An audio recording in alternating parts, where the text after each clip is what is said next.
Now you may have seen in a recent little video, which hopefully is coming out before this, but I got this Art Toolkit a little while ago, and today I thought we could set it up together. So it's a lot smaller than I thought it would be. It's the pocket palette. They have the demi, and then they have the pocket, and then they have the folio, I think it's called. And based upon the size of the demi, I thought the pocket palette would be way bigger. I thought it was going to be, I don't have my other palette with me. I thought it was going to be like the size of my Making Colour Sing palette, which I've got a video or two on that. I'll pop it up here. But this is the Art Toolkit and it fits in my hand, so it's a lot smaller than I thought, which isn't a bad thing because, you know, sometimes you don't want to have a massive palette, but it is a lot smaller than I expected. This is what it looks like. It came with these pans. So we've got 2, 4, 6, 8, 10, 12 pans plus a mixing, and then this mixing area. And I also, because I wasn't sure how I wanted to set it up, this is an accidental purchase, a large mixing pan. I'm pretty sure I took that one out my basket and added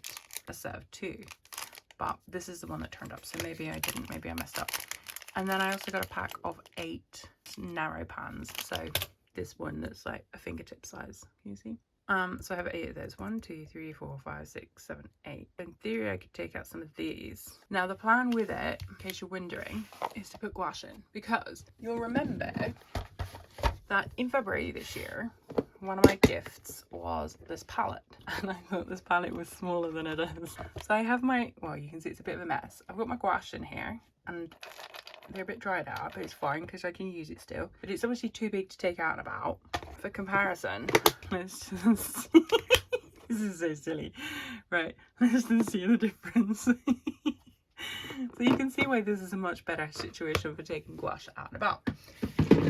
I think first of all we need to think about the colours, because that's going to determine how many pans we put in and take out. Now, I know this is not gouache, but I think this is the only bright red I've got, satin red, and this is inspired by Natasha Newton and her gouache setup. She had a gouache palette and she added satin red, and I was like, oh my gosh, I need that colour. So we're gonna have that. This is my collection of water soluble gouache, so not the acrylic gouache but the actual real gouache. We're gonna have to have Naples yellow red because it's so pretty. I've got a regular Naples yellow. Oh, it's a bit oily. Do you remember this one was oily in the Holbein setup? Magello setup, sorry. I quite like that, it's pretty. So I'm gonna set them out in terms of colours, and then we can break it down from there. So I've set them out in colour order. First one I know we can get rid of is this pearl copper. I don't know, this was an accidental purchase over a year ago and I'm not a fan of it. That's gone. We can also get rid of opera pink because I'm unlikely to use that as well. In terms of essentials, we need white because it's gouache. I'm not sure we need black, so we'll leave that one behind as well. And there's always space in my palette for a grey. I know you could be like, oh, but why don't you just have the black and the white and then you can make grey? I'm more likely to use a grey and add more white to it to make a paler grey for buildings if out and about. So that's 2. Then I feel like, see, burnt sienna, burnt umber and raw umber. I just kind of want to show how gross my watercolor is. I'm getting proud of the fact that it is looking like a water jar that gets used. So I figured what we could do is test out quickly. I'll find a blank page. Let's just do quick swatches on this last page. This is raw ember. Now, I feel like that's going to be very similar to the yellow ochre of Winsor Newton, because that just rings a bell. Yeah, see, the yellow ochre is a bit warmer. And then we have the burnt umber, which is like, I feel like a brown is going to be needed. Oh, this one's quite solid. Well, that's pretty, isn't it? This is burnt sienna. Oh gosh, see, how do you decide? They're all so good. I think it has to be these 3, okay? So that's yellow ochre, raw ember, burnt sienna, because why would you not have a burnt sienna? Then, let's look, so we can put burnt ember away. Is it burnt ember? Oh no, I want burnt ember, don't I? Don't want raw ember. We're going to keep the yellow ochre. Okay, then in terms of reds, okay, we've got alizarin crimson, which is like really bright. We've got cad red. They're a little bit gunky, sorry. Oh, see, totally different. So maybe actually, because I've got cad red, maybe I wouldn't need satin red, which is watercolour, not gouache. Oh, I can't get it open. I think it's because it leached last time I had it open. Hang on, I had to put my muscles on. Oh, look, see, that's why it's stuck. It's all gunked. I see, that's a completely different red. Obviously, it's a watercolour as well, not, it's oozing. We're just going to leave it there for now while we decide. So I feel like we should have the satin red because it's so vibrant. Imagine it with this and this and this. So we're going to have that. I'm going to put it into a little pan right now because it is oozing. There we go. And then the other reddish colour. Oh gosh, this one's stick as well. This is my Naples yellow red. I can't get it open. Oh, one sec. This one is oozing as well, so we may end up using this. Oh, see, we love that one as well. We're going to put that in a little one because it's oozing and we have to have it. It's Naples yellow red. So we've got this one and we've got this one. I wonder if, oh well, this is satin red, it's already in, so that's just too bad, isn't it? I definitely don't think we should have cad red then because it feels very similar, like a darker version of this, deeper version. So we'll get rid of cad red. Maybe then we're going to have some alizarin crimson. Put that to one side and decide. Then we've got the yellows. We've already chosen a yellow ochre. So we've got 1, 2, 3, 4, 5, 6. 1, 2, 3, 4, 5, 6. So in theory, I've only got space for 4 more unless we break into the smaller pans. So this is lemon yellow. That's like a really bright, cool yellow. Then we've got regular Naples yellow. No, I don't think I want that one. We've already got a warm, what's that one? Yellow ochre. So that's kind of, oh, don't know, folks. We'll hold on to that. I definitely don't think I want cool lemon. We're going to get rid of that one. I feel like this might be a warm palette, which is not a good thing necessarily because I do in the winter.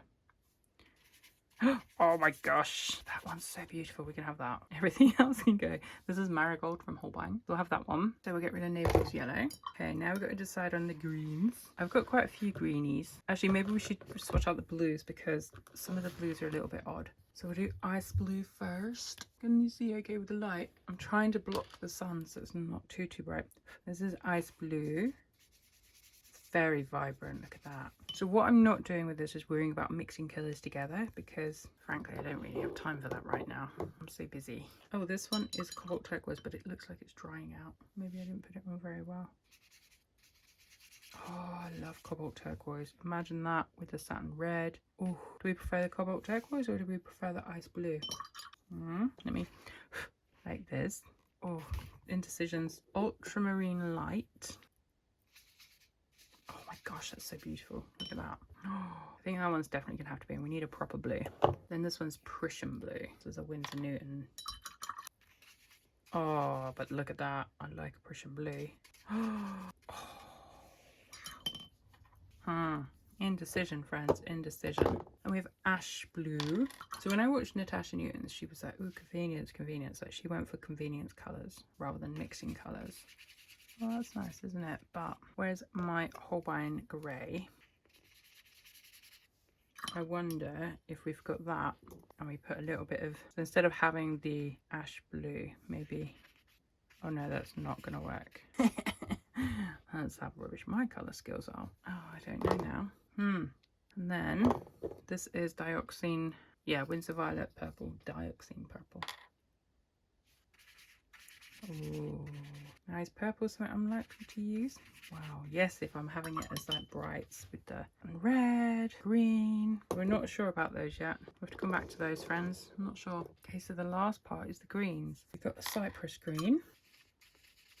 I don't think I like that, but how does it mix? Ooh, dirtied up. Then we've got leaf green. I like leaf green. Leaf green's fan. Look at that. Oh yeah. See, this is why I knew I didn't want lemon yellow. We're definitely having leaf green. Love leaf green. Then we've got, oh, olive green is a good colour too. Oh, see, that's good for like foliagey stuff. More than this. This is horrible. We're not going to have cypress green. Get rid of cypress. Okay, then we've got ash green. Oh, I feel like that has potential, but let's do, this is the Shinhan dark green. It's the only Shinhan gouache I have in my collection. I think this was because of Natasha Newton as well. I don't want that one in there. I want the ash green instead. It's too bright, a dark bright, whereas these are nicer. So we're going to get rid of Shinhan. Okay, friends, let's take a look. This is ash green. I think we're going to keep that. This is olive green. We're going to keep that. and this is leaf green. We're going to keep that. So we've got 3 greens. We've already got our satin red, you can't see because it's off screen, and our Naples yellow red. Okay, gosh, sometimes my memory astounds me and sometimes it's terrible. So definitely keeping those greens. We've gotten rid of that. I think we can keep marigold because like 1, 2, 3, 4. Those are pretty. Then burnt umber, burnt sienna is a definite yes here. And we should definitely have the grey and white here. Do we want the alizarin crimson? We've got this and we've got this. Do we want a cool red? Still maybe. Yellow ochre. Are we going to want the yellow ochre if we've got marigold? Maybe. We've got too many colours, friends. Oh my gosh. 1, 2, 3, 4, 5, 6, 7, 8, 9. 2, 4, 6, 8, 10. Okay, well, we're going to have to switch out one of these big pans for 2 of these little pans. So 1, 2, 3, 4, 5, 6, 7, 8, 9, 10, 11. 2, 4, 6, 8, 9. So that means I could have 2 blues. This one I think should be the white because you need a lot of white sometimes. So in terms of blues, we've got these 5. Oh, and the purple. Oh, I really wanted the purple though, didn't I? Oh no. I don't want ice blue. No to that. Although that is, do we like that more than the cobalt turquoise when you compare it to like the purple or with the orange? I think we actually want ice blue.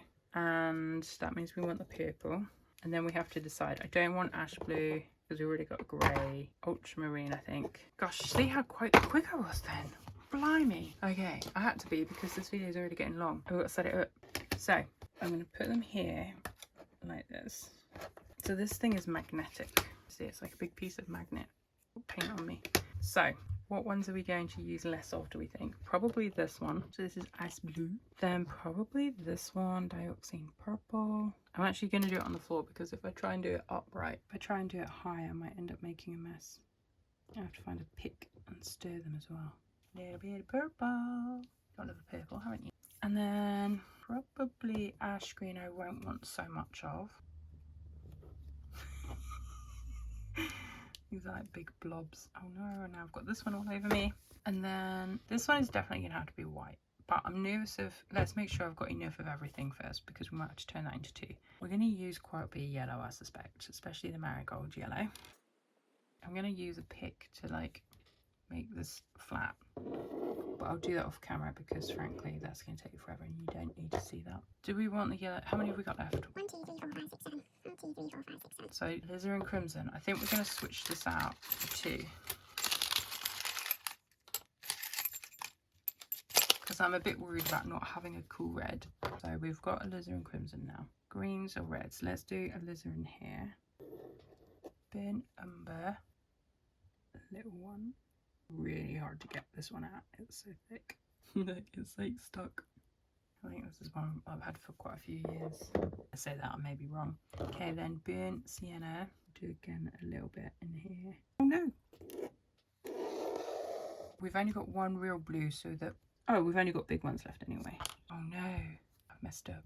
We're gonna have to leave one out.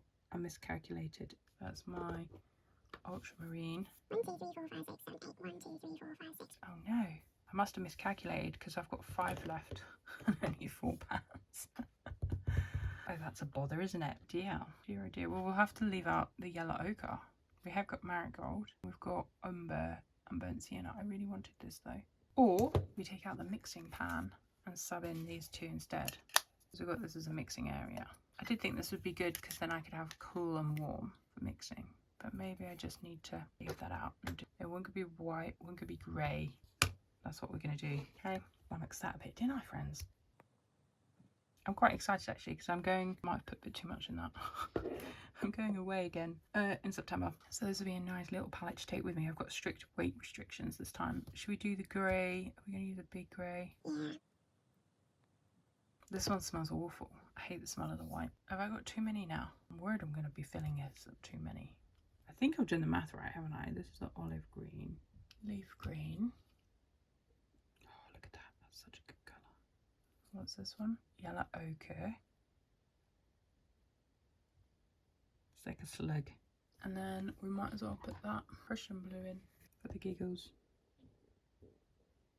I will get a toothpick, I'll settle them down, and then I'll come back to show you. That was a lot messier than I thought it would be. But hey, at least I have colourful hands. I had hoped I'd be able to get them into the case, but they are so slimy. So I'm just gonna look at this ultramarine doing an odd thing. So I'm just going to let them dry and then I'll come back and show you once I've got them in the case. Alrighty, I didn't wait for them to dry out, as you can see, but I have managed to get them in, and I think they're in a way that makes sense. So I have the white and the grey, the blues, the greens, like the brighter greens coming through to the yellow ochre and marigold, and then I try to keep the reds a bit separate from the greens. So we've got the Naples yellow red, the burnt sienna, the alizarin crimson, and the satin red, and then we have the ash green, the ice blue, which is a type of green, and the browny burnt umber, and the dioxazine purple. So I'll swatch that out on a little card to put in here, but how cute is that? So I'm really happy, and it's not too weighty either. So I will report back to let you know how I'm getting on with it. But I hope you enjoyed watching this. Thank you so much for being here. Don't forget to give the video a like, and yeah, subscribe if you want to see more videos, and I'll see you in my next video very soon. Take care. Bye.